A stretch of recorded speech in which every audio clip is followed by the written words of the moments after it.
കേരളം ദൈവത്തിൻ്റെ സ്വന്തം നാട് എന്നറിയപ്പെടുന്നത് വെറുതെയല്ല.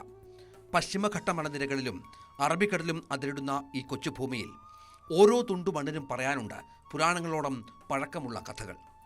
വടക്കേ അറ്റത്തുള്ള കാസർഗോഡ് ജില്ലയിലുമുണ്ട് അത്തരം അത്ഭുതങ്ങൾ ഒളിപ്പിച്ച ഒരിടം, അനന്തപുരം തടാക ക്ഷേത്രം.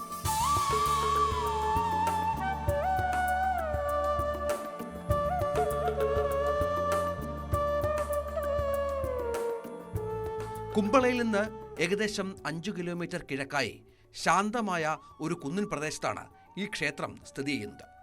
ഒരു വലിയ തടാകത്തിന് നടുവിൽ കരിങ്കല്ലിൽ കൊത്തിയെടുത്തതുപോലെ നിലകൊള്ളുന്ന ഈ ക്ഷേത്രം കാഴ്ചയിൽ തന്നെ ആരെയും ആകർഷിക്കും. കേരളത്തിലെ ഏക തടാക ക്ഷേത്രം എന്ന ഖ്യാതിയും അനന്തപുരത്തിനുണ്ട്. പ്രകൃതിയും വിശ്വാസവും ഒത്തുചേരുന്ന ഈ പുണ്യഭൂമി ഒരു തീർത്ഥാടന കേന്ദ്രം മാത്രമല്ല, ചരിത്ര വിദ്യാർത്ഥികൾക്കും സഞ്ചാരികൾക്കും ഒരുപോലെ കൗതുകം നൽകുന്ന ഇടം കൂടിയാണ്. അനന്തപുരം ക്ഷേത്രത്തിൻ്റെ ഏറ്റവും വലിയ പ്രത്യേകത അതിൻ്റെ ഐതിഹ്യങ്ങളും തിരുവനന്തപുരത്തെ ശ്രീപത്മനാഭസ്വാമി ക്ഷേത്രവുമായുള്ള ആഴത്തിലുള്ള ബന്ധവുമാണ്. തിരുവനന്തപുരത്തെ അനന്തപത്മനാഭസ്വാമിയുടെ മൂലസ്ഥാനം അഥവാ യഥാർത്ഥ ഇരിപ്പിടം ഈ ക്ഷേത്രമാണെന്നാണ് വിശ്വസിക്കുന്നത്. ഈ വിശ്വാസത്തിന് പിന്നിൽ ഒരു മനോഹരമായ കഥയുണ്ട്. ഭഗവാൻ ഒരു കുട്ടിയുടെ രൂപത്തിൽ വന്ന് ഇവിടെ ചേർന്നു. പക്ഷേ സ്വാമിജിക്ക് അത് ആ കുട്ടി ഭഗവാൻ എന്നറിയില്ല, ഏതൊരു കുട്ടിയെന്ന് വിചാരിച്ചോ. അങ്ങനെ പൂജാസമയത്തും സഹായം ചില ശല്യങ്ങളും ചെയ്തുകൊണ്ടുള്ള ഒരു കുട്ടി ഒരു ദിവസം പൂജാസമയത്ത് കൂടുതൽ ശല്യം ചെയ്യുമ്പോൾ സ്വാമിജിക്ക് ദേഷ്യം വന്നു. അങ്ങനെ ഇടത്ത കൈ കൊണ്ട് തള്ളി അങ്ങനെ വീണ സ്ഥലത്തിൽ ഒരു ഗുഹ ഉണ്ടായി. ഈ ഗുഹ മുഖാന്തരം അദൃശ്യമായി പോകുമ്പോൾ അശ്രീരവാണി പറഞ്ഞു, ഇനി എന്നെ കാണണമെങ്കിൽ അനന്തകാളിലേക്ക് വരണം. അങ്ങനെ പറയുമ്പോഴാണ് സ്വാമിജിക്ക് മനസ്സിലായത് ഭഗവാനും തൻ്റെ തെറ്റെന്ന് അറിഞ്ഞ് കുട്ടീനെ പിടിക്കാൻ പോയി, കിട്ടില്ല. അങ്ങനെ ഈ ഗുഹ മുഖാന്തരം അദൃശ്യമായി പോകും. ചെറുതായിട്ട് ഒരു ജ്യോതിർലിംഗമായിട്ട് ഇവിടുത്തെ അനന്തപുരത്ത് നിന്ന് കടപ്പുറത്തേക്ക് 5 കിലോമീറ്റർ ദൂരമുള്ളൂ. ഈ ഗുഹയുടെ നെക്സ്റ്റ് ദ്വാരം കടൽ തീരത്തിൽ കുമ്പള നാങ്കി എന്ന പറഞ്ഞ സ്ഥലത്തിൽ കടലിൻ്റെ തീരത്തിൽ ഈ ഗുഹയുടെ നെക്സ്റ്റ് ഭാഗം അവിടെ കാണാം. അവിടെ നിന്ന് എണിച്ചിട്ട് കടപ്പുറത്തിൽ നിന്ന് അനന്തകാടിലേക്ക് പോയതെന്ന് ഐതിഹ്യം. അങ്ങനെ ബില്ലമംഗല സ്വാമിജി ഇവിടുത്തെ എല്ലാ കർമ്മങ്ങളും വിട്ട് ഭഗവാനെ തേടി നടന്ന് അനന്തകാടിലേക്ക് എത്തുമ്പോൾ ഈ കുട്ടിയായിട്ടുള്ള ഭഗവാൻ നിജസ്വരൂപം താലെ മരത്തിൻ്റെ അടിയിൽ കിടന്ന സ്ഥിതിയിലാണ് കണ്ടത്. അങ്ങനെ കൊണ്ട് തിരുവനന്തപുരത്തെ മൂലസ്ഥാനമാണ് ഇത്. ഇവിടെ മഹാവിഷ്ണു ഇരിക്കുന്നതാണ്. തിരുവനന്തപുരത്ത് ശയനമാണ്. പണ്ടുകാലത്ത് തുളു ബ്രാഹ്മണ സന്യാസിയായ വില്ലുമംഗലം സ്വാമിയാർ ഇവിടെ തപസ്സനുഷ്ഠിച്ചിരുന്നു. ഭഗവാൻ വിഷ്ണുവിൻ്റെ കടുത്ത ഭക്തനായിരുന്ന അദ്ദേഹത്തിന് എല്ലാ ദിവസവും പൂജാകർമ്മങ്ങളിൽ ഒരു കൊച്ചുകുട്ടി കൂട്ടായി ഉണ്ടായിരുന്നു. ആ ബാലൻ ആരാണെന്നോ എവിടെ നിന്നാണ് വരുന്നതെന്നോ സ്വാമിയാർക്ക് അറിയില്ലായിരുന്നു. ഒരു ദിവസം പൂജ നടത്തുന്നതിനിടെ കുട്ടി കുസൃതി കാണിച്ചപ്പോൾ കോപിഷ്ഠനായ സ്വാമിയാർ അവനെ ഇടത് കൈകൊണ്ട് തള്ളിമാറ്റി. ആ തള്ളലിൽ ബാലൻ വീണ സ്ഥലത്ത് ഒരു ഗുഹ പ്രത്യക്ഷപ്പെടുകയും ബാലൻ അതിലൂടെ അപ്രത്യക്ഷനാവുകയും ചെയ്തു. എന്നെ കാണണമെങ്കിൽ അനന്തൻകാട്ടിൽ വരണം എന്ന് ബാലൻ പറഞ്ഞതായി ഒരു അശരീരിയും മുഴങ്ങി. ബാലൻ സാക്ഷാൽ ഭഗവാൻ തന്നെയാണെന്ന് മനസ്സിലാക്കിയ സ്വാമിയാർക്ക് വലിയ ദുഃഖമുണ്ടായി. കുട്ടിയെ പിന്തുടർന്ന് അദ്ദേഹം ഗുഹയിലേക്ക് പ്രവേശിച്ചു. ആ ഗുഹ ഇന്നത്തെ തിരുവനന്തപുരം വരെ നീളുന്നതാണെന്ന് വിശ്വസിക്കപ്പെടുന്നു. ദിവസങ്ങൾ നീണ്ട യാത്രക്കൊടുവിൽ അദ്ദേഹം തിരുവനന്തപുരത്തെത്തുകയും അവിടെ വെച്ച് ബാലനെ വീണ്ടും കാണുകയും ചെയ്തു. ആ ബാലൻ പെട്ടെന്ന് ഒരു ഇല്ലിപ്പ മരത്തിൽ അഥവാ മഹുവ മരത്തിൽ ലയിക്കുകയും മരം നിലം പതിച്ച് അനന്തൻ എന്ന സർപ്പത്തിൻ്റെ മുകളിൽ ശയിക്കുന്ന മഹാവിഷ്ണുവിൻ്റെ രൂപം സ്വീകരിക്കുകയും ചെയ്തു. ഈ സ്ഥാനമാണ് പിന്നീട് തിരുവനന്തപുരത്തെ ശ്രീപത്മനാഭസ്വാമി ക്ഷേത്രമായി മാറിയത് എന്നാണ് ഐതിഹ്യം. വില്ലുമംഗലം സ്വാമിയാർ പശ്ചാത്താപത്തോടെ ഭഗവാനെ ആരാധിച്ച ഈ സ്ഥലം അനന്തൻകാടായി അറിയപ്പെട്ടു. തിരിച്ച് അനന്തപുരത്തെത്തിയ സ്വാമിയാർ ഇവിടെ ഭഗവാന്റെ പ്രതിഷ്ഠ നടത്തി ആരാധനയും തുടർന്നു. ഈ ഗുഹയുടെ കവാടം ഇപ്പോഴും അനന്തപുരം ക്ഷേത്രത്തിന് സമീപം കാണാനാകും. ഗുഹയുടെ നടുവിൽ എപ്പോഴും ശുദ്ധജലം നിറഞ്ഞ ഒരു കുഴിയുണ്ടെന്നും വിശ്വസിക്കപ്പെടുന്നു. വില്ലുമംഗലം സ്വാമിയാർ തൻ്റെ ആവശ്യങ്ങൾക്കായി ഈ ജലമാണ് ഉപയോഗിച്ചിരുന്നത്. അനന്തപുരം ക്ഷേത്രം അതിൻ്റെ നിർമ്മാണ ശൈലി കൊണ്ട് വളരെ സവിശേഷമാണ്.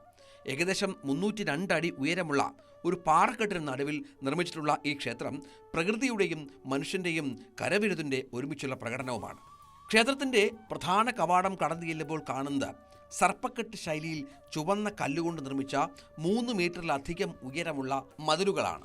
ഈ നിർമ്മാണ രീതി കേരളത്തിലെ പുരാതന മഹാക്ഷേത്രങ്ങളുടെ ഒരു അടയാളമായി കണക്കാക്കപ്പെടുന്നു. സർപ്പങ്ങൾക്ക് പോലും ഇതിലൂടെ കയറാൻ കഴിയില്ല എന്നതാണ് ഈ മതിലുകളുടെ പ്രത്യേകതയായി പറയപ്പെടുന്നത്. മറ്റൊരു പ്രത്യേകതയാണ് തടാകമധ്യത്തിലെ ശ്രീകോവിൽ. ക്ഷേത്രത്തിലെ പ്രധാന പ്രതിഷ്ഠ സ്ഥിതി ചെയ്യുന്ന ശ്രീകോവിൽ ഒരു വലിയ തടാകത്തിൻ്റെ നടുവിലാണ്. നമസ്കാര മണ്ഡപത്തിൽ നിന്ന് ഒരു ചെറിയ പാലത്തിലൂടെ വേണം ശ്രീകോവിലേക്ക് എത്താൻ. ശ്രീകോവിലിന് ചുറ്റും എപ്പോഴും വെള്ളമുണ്ട്. ഇത് ക്ഷീരസാഗരത്തിൽ ശയിക്കുന്ന ഭഗവാനെയാണ് അനുസ്മരിപ്പിക്കുന്നത്. ക്ഷേത്രത്തിലെ പ്രധാന വിഗ്രഹം കല്ലുകൊണ്ടോ ലോഹം കൊണ്ടോ നിർമ്മിച്ചതല്ല. 70-ലധികം ഔഷധ സസ്യങ്ങളുടെ മിശ്രിതമായ കടുശർക്കര യോഗം ഉപയോഗിച്ചാണ് ഇത് നിർമ്മിച്ചിരിക്കുന്നത്. 1972 ഈ വിഗ്രഹം മാറ്റി പഞ്ചലോക വിഗ്രഹം സ്ഥാപിച്ചു. എന്നാൽ ഇപ്പോൾ പഴയ കടുശർക്കര വിഗ്രഹം പുനഃസ്ഥാപിക്കാനുള്ള ശ്രമങ്ങൾ നടന്നുവരുന്നു. വിഗ്രഹം 5 തലയുള്ള അനന്തൻ എന്ന നാഗത്തിൻ്റെ മുകളിൽ ഇരിക്കുന്ന രൂപത്തിലുമാണ്. ക്ഷേത്രത്തിൻ്റെ നമസ്കാര മണ്ഡപം മനോഹരമായ മരക്കൊത്തു പണികളാലും ചുവർ ചിത്രങ്ങളാലും അലങ്കരിച്ചിരിക്കുന്നു. വിഷ്ണുവിൻ്റെ ദശാവതാര കഥകൾ, രാമായണ മഹാഭാരത കഥാസന്ദർഭങ്ങൾ, നവഗ്രഹങ്ങൾ എന്നിവ ഇവിടെ കൊത്തിവെച്ചിട്ടുണ്ട്. ഭാരതത്തിലെ ആത്മീയ ആചാര്യന്മാരായ ആര്യഭട്ടൻ, കനകദാസർ, പുരന്ദരദാസർ, മീരാഭായ്, ഗുരു രാഘവേന്ദ്ര തുടങ്ങിയവരുടെ ചിത്രങ്ങളും ഇവിടെ കാണാം. ശ്രീകോവിലിൻ്റെ പ്രവേശന കവാടത്തിൽ മരത്തിൽ കൊത്തിയെടുത്ത ജയവിജയന്മാരുടെ ശില്പങ്ങളുമുണ്ട്. അനന്തപുരം ക്ഷേത്രത്തെക്കുറിച്ച് പറയുമ്പോൾ അതിലെ പ്രധാന ആകർഷണമായ മുതലയെക്കുറിച്ച് പറയാതെ വയ്യ. ഈ ക്ഷേത്രക്കുളത്തിൽ ഒരു മുതല ജീവിച്ചിരുന്നു എന്നത് ഒരു കൗതുക വാർത്തയല്ല, മറിച്ച് നൂറ്റാണ്ടുകളായി വിശ്വാസത്തിൻ്റെ ഭാഗമായ ഒരു യാഥാർത്ഥ്യമാണ്. ഈ മുതലയെ ഭക്തർ ബാബിയ എന്ന സ്നേഹത്തോടെ വിളിച്ചു. ബാബിയ ഒരു സാധാരണ മുതലയായിരുന്നില്ല, അത് പൂർണ്ണമായും സസ്യബുക്കായിരുന്നുവെന്നും ക്ഷേത്രത്തിലെ പൂജാരി ദിവസേന നൽകുന്ന നിവേദ്യ ചോറാണ് ബാബയുടെ പ്രധാന ഭക്ഷണം. വിശ്വാസികൾ തങ്ങളുടെ ആഗ്രഹങ്ങൾ സാധിക്കാനായി ബാബിയയ്ക്ക് നിവേദ്യം വഴിപാടായി സമർപ്പിക്കുക പതിവായിരുന്നു.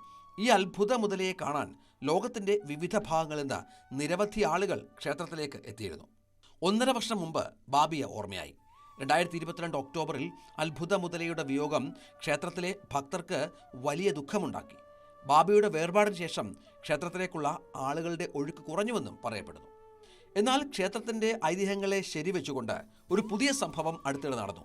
ഒരു മുതല മരിച്ചാൽ അതേ സ്ഥാനത്ത് മറ്റൊരെണ്ണം പ്രത്യക്ഷപ്പെടും എന്ന വിശ്വാസത്തെ ഊട്ടിയുറപ്പിച്ചുകൊണ്ട് ബാബിയുടെ വേർപാടിന് ശേഷം ഒരു പുതിയ മുതലയെ ക്ഷേത്രക്കുളത്തിൽ കണ്ടെത്തി.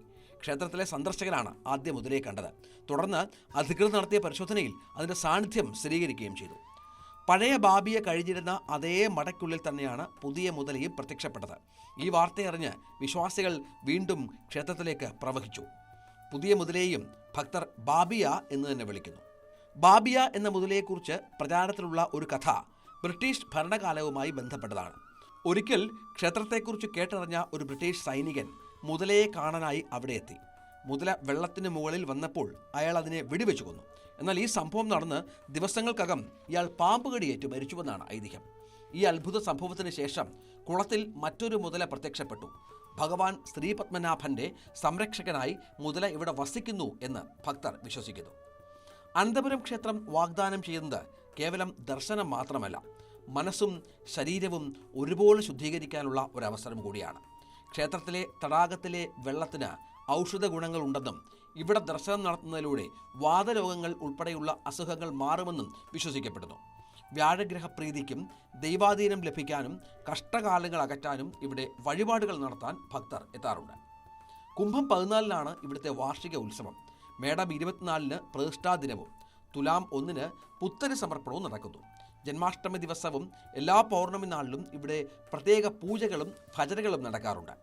മഹാഗണപതി, ഗോശാല ശ്രീകൃഷ്ണൻ, ശ്രീവേദവതി, വനം ശാസ്താവ്, രക്തേശ്വരി, മഹിഷിമർദിനി, ഉള്ളാകുളു, ബബരിയ, വേട്ടയ്ക്കൊരു മകൻ തുടങ്ങിയവർ ഇവിടുത്തെ ഉപദേവതകളാണ്.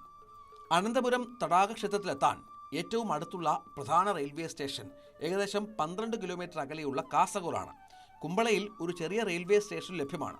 വിമാനത്തിൽ യാത്ര ചെയ്യുന്നവർക്ക് ഏറ്റവും അടുത്തുള്ളത് ഏകദേശം 50 കിലോമീറ്റർ അകലെയുള്ള മംഗലാപുരം അന്താരാഷ്ട്ര വിമാനത്താവളമാണ്. കോഴിക്കോട് കരിപ്പൂർ വിമാനത്താവളം ഏകദേശം 200 കിലോമീറ്റർ അകലെയാണ്.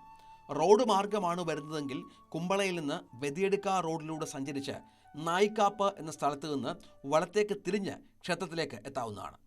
അതിരുകൾക്കപ്പുറം വിശ്വാസത്തിൻ്റെയും പ്രകൃതി സൗന്ദര്യത്തിൻ്റെയും അതുല്യമായ ഒരു സംഗമം തീർക്കുന്ന അനന്തപുരം തടാകക്ഷേത്രം കേരളത്തിൻ്റെ ആത്മീയ ഭൂപടത്തിൽ ഒരു തിളക്കമുള്ള നക്ഷത്രമാണ്.